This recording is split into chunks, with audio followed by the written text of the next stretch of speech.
بسم اللہ الرحمن الرحیم الحمد للہ رب العالمین والصلاة والسلام علی رسولہ الامین وعلی آلہ واصحابہ اجمعین۔ دوستو بھائیو، اکثر لوگ سوال کرتے رہتے ہیں کہ بھئی ہم یہ کر سکتے ہیں، یہ کر سکتے ہیں، یہ کر سکتے ہیں حالت روزے میں۔ تو آج آپ کے سامنے وہ چیزیں بیان کرتا ہوں جو حالت روزے میں روزے دار کے لیے یعنی جائز ہے اور وہ چیزیں مکروہ نہیں ہیں۔ مثال کے طور پر حالت روزے میں اگر کوئی آدمی بھول چوک سے کھا لیتا ہے یا پی لیتا ہے تو اس کا روزہ مکروہ نہیں ہوتا، اس کا روزہ ٹوٹتا نہیں ہے، جیسا کہ حضرت ابو ہریرہ رضی اللہ تعالیٰ عنہ سے روایت ہے۔ نبی کریم صلی اللہ علیہ وسلم نے فرمایا، جب کوئی بھول کر کھا پی لے تو اپنا روزہ پورا کرے، کیونکہ اللہ تعالیٰ نے اسے کھلایا ہے، پلایا ہے۔ صحیح بخاری کی حدیث ہے۔ اور حالت روزے میں کوئی شخص مسواک کرتا ہے تو مسواک کر سکتے ہیں۔ اسی طرح سے ٹوتھ برش ہے، وہ بھی استعمال کرنا چاہے تو کر سکتے ہیں۔ شرط یہ ہے کہ اس کا ذائقہ حلق میں نہ جائے، اپنے منہ میں برش کرے پیسٹ لگا کے، پھر اس کو تھوک دے۔ مسواک بھی اسی طرح سے ہے۔ حضرت عامر بن ربیعہ رضی اللہ تعالیٰ عنہ سے روایت ہے، میں نے نبی کریم صلی اللہ علیہ وسلم کو روزے کی حالت میں اتنی مرتبہ مسواک کرتے دیکھا ہے کہ گن نہیں سکتا۔ صحیح بخاری کی حدیث ہے۔ تو اس طرح سے جب نبی علیہ الصلوۃ والسلام نے مسواک کیا ہے تو مسواک کے اندر ذائقہ ہوتا ہے، نمکین ہوتا ہے۔ تو اسی طرح سے آپ پیسٹ بھی استعمال کر سکتے ہیں، برش استعمال کر سکتے ہیں۔ اور تیسری چیز ہے کہ حالت روزے میں اگر کوئی شخص گرمی کی شدت کی وجہ سے جسم پر کریم لگاتا ہے یا سر میں تیل لگاتا ہے یا یہ کہ اپنے سر کے اوپر پانی ڈالتا ہے تو کوئی حرج نہیں ہے، کر سکتے ہیں۔ گرمی کی شدت کی وجہ سے پانی نہا سکتا ہے، جیسا کہ حضرت ابو بکر بن عبد الرحمن رحمۃ اللہ علیہ صحابہ میں سے ایک صحابی سے روایت کرتے ہیں کہ قال رأیت النبی صلی اللہ علیہ وسلم یصب الماء علی راسہ من الحر وهو صائم۔ سنن ابو داؤد کے اندر حدیث ہے کہ اللہ کے نبی صلی اللہ علیہ وسلم کو میں نے دیکھا کہ گرمی کی شدت کی بنا پر آپ سر کے اوپر پانی بہا رہے تھے۔ تو اس سے معلوم یہ ہوا کہ گرمی کی شدت کی وجہ سے کوئی غسل کرے یا کہ کریم لگائے جسم پر تو کوئی حرج نہیں، جسم میں کہیں بھی کریم لگا سکتے ہیں۔ جی اور اسی طرح سے نمبر 4 یہ ہے کہ حالت روزے میں اگر کوئی شخص احتلام ہو جائے، سونے کے بعد میں اس کو احتلام ہو جائے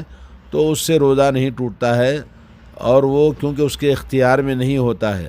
تو اس کا روزہ صحیح ہے۔ حضرت ابن عباس رضی اللہ تعالیٰ عنہ فرماتے ہیں، الصوم مما دخل ولیس مما خرج، یعنی حضرت عبداللہ ابن عباس حضرت اکرمہ فرماتے ہیں کہ روزہ کسی چیز کے جسم میں داخل ہونے سے ٹوٹتا ہے، جسم سے خارج ہونے سے نہیں ٹوٹتا۔ یعنی کسی کو منی خارج ہو گئی احتلام کے ذریعے، یا یہ کہ مذی یا ودی خارج ہوتی ہے تو اس سے روزہ نہیں ٹوٹتا ہے۔ آدمی غسل کر لے اگر احتلام ہو گیا ہے، یا مذی اگر خارج ہوئی ہے تو اس کو دھو لے اور وضو بنا کے نماز پڑھ سکتا ہے، اس کے روزے میں کوئی فرق نہیں پڑے گا۔ نمبر 5، سر میں تیل لگانے، کنگھی کرنے یا آنکھوں میں سرما لگانے سے روزہ نہیں ٹوٹتا ہے، مکروہ نہیں ہے۔ اور اسی طرح سے نمبر 6، ہنڈیا میں پکانے کے دوران عورت زبان پر اس کا ذائقہ چکھتی ہے، یا یہ کہ حالت روزے میں کوئی آدمی کوئی چیز پڑھ رہا تھا یا منہ کھلا ہوا تھا تو اس کے حلق میں مکھی چلی گئی یا مچھر چلا گیا تو اس سے بھی روزہ نہیں ٹوٹتا ہے۔ اور نمبر 7، روزے دار گرمی کی شدت میں کپڑا پانی میں تر کر کے بدن پر رکھ سکتا ہے۔ حضرت عبداللہ بن مسعود رضی اللہ تعالیٰ عنہ سے مروی ہے، اذا کان صوم احدکم فلیصبح دہینا مترجلا، فرماتے ہیں کہ جب تم میں سے کوئی روزے دار ہو تو اسے تیل کنگھی کر لینا چاہیے۔ اور اسی طرح سے حضرت حسن رضی اللہ تعالیٰ عنہ فرماتے ہیں، روزے دار کے لیے ناک میں دوا ڈال لینے میں کوئی حرج نہیں ہے، بشرطے کہ حلق تک نہ پہنچے، نیز روزے دار سرما لگا سکتا ہے۔ یعنی بہت سارے لوگ ہیں آنکھوں میں دوا ڈالنے کی ضرورت پڑتی ہے تو حالت روزے میں دوا ڈال سکتے ہیں۔ اگر اس کا ذائقہ حلق میں اترتا بھی ہے تو علماء اکرام نے کہا کہ اس کو تھوک دینا چاہیے، حلق میں آنے سے جب کڑواہٹ معلوم ہو تو اس کو تھوک دے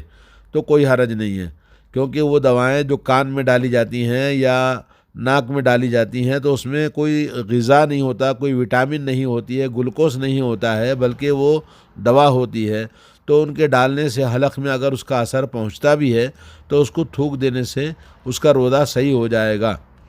حضرت عبداللہ بن عباس رضی اللہ تعالی عنہما فرماتے ہیں کہ روزے دار ہنڈیا یا کسی دوسری چیز کا ذائقہ چکھ لے تو کوئی حرج نہیں ہے، یعنی پکانے کے دوران عورت کو کبھی چکھنے کی ضرورت پڑتی ہے کہ بھئی نمک ہے یا مسالہ ہے نہیں ہے تو چکھنے میں کوئی حرج نہیں ہے۔ حضرت عطا اور حضرت قتادہ رضی اللہ تعالیٰ عنہ نے کہا کہ روزے دار اپنا تھوک نگل سکتا ہے۔ حالت روزے میں کچھ لوگوں کو تھوک بار بار ایسے احساس ہوتا ہے کہ بھئی میں روزے سے ہوں، بار بار تھوک ہوتا ہے تو بار بار تھوکتے رہتے ہیں، ایسا نہیں تھوکنا چاہیے، اس سے حلق سوکھ جاتا ہے، بلکہ حضرت عطا جیسے حضرت تابعی ہیں اور حضرت قتادہ رضی اللہ تعالیٰ عنہ صحابی ہیں، کہتے ہیں کہ حالت روزے میں آدمی کو روزہ دار تھوکے نہیں بلکہ تھوک نگل جائے تو تھوک کے نگلنے سے روزہ نہیں ٹوٹتا، لیکن شرط یہ کہ تھوک کو جمع کر کے منہ بھر کے نہ نگلے بلکہ جیسے جیسے آتا ویسے ویسے نگلتا جائے تو اس کا کوئی حرج نہیں ہے۔ اور اسی طرح سے حضرت عبداللہ بن عمر رضی اللہ تعالیٰ عنہ نے روزے کی حالت میں کپڑا تر کیا اور اپنے جسم پر ڈالا، یہ صحیح بخاری کے اندر موجود ہے۔ جی، اور حضرت حسن رضی اللہ تعالیٰ عنہ نے کہا کہ اگر مکھی روزے دار کے حلق میں چلی جائے تو کوئی حرج نہیں ہے۔ جی،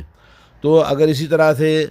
اگر کسی پر غسل فرض تھا لیکن دیر سے اٹھا تو وہ پہلے روزہ رکھ لے، بعد میں غسل کر لے، البتہ کھانے سے قبل وضو کرنا ضروری ہے۔ یعنی جیسے رمضان میں میاں بیوی ہیں، ان کا ہم بستری ہو گیا یا ایک احتلام ہو گیا تو آدمی روزہ رکھنا ہے تو اس کو ٹائم نہیں ہے غسل کرنے کے لیے تو پہلے کھانا کھا لے، پھر بعد میں اس کو غسل کر لینا چاہیے۔ جی، حضرت ابو بکر بن عبد الرحمن سے روایت ہے کہ میں اور میرے والد حضرت عائشہ رضی اللہ تعالیٰ عنہا کے پاس آئے۔ حضرت عائشہ رضی اللہ تعالیٰ عنہا بیان کرتی ہیں کہ میں گواہی دیتی ہوں کہ رسول اللہ صلی اللہ علیہ وسلم احتلام کے سبب سے نہیں بلکہ جماع کے سبب حالت جنابت میں صبح کرتے اور غسل کیے بغیر روزہ رکھتے، بعد میں نماز فجر سے پہلے غسل فرماتے۔ پھر ہم دونوں حضرت ام سلمہ رضی اللہ تعالی عنہ کے پاس آئے اور انہوں نے بھی یہی بات کہی،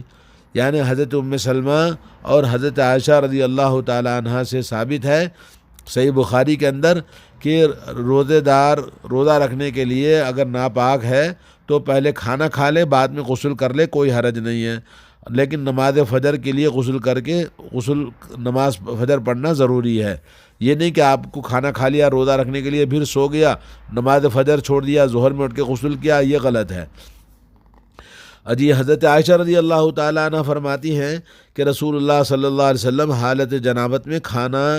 یا سونا چاہتے تو پہلے نماز کی طرح وضو بنا لیتے، یعنی وضو بنا لینا چاہیے، جیسا کہ کہا کہ اگر آپ کو کھانا کھانا ہے حالت ناپاکی میں تو پہلے وضو بنا لے، پھر اس کے بعد کھانا کھائے، پھر اس کے بعد غسل کرے۔ جی،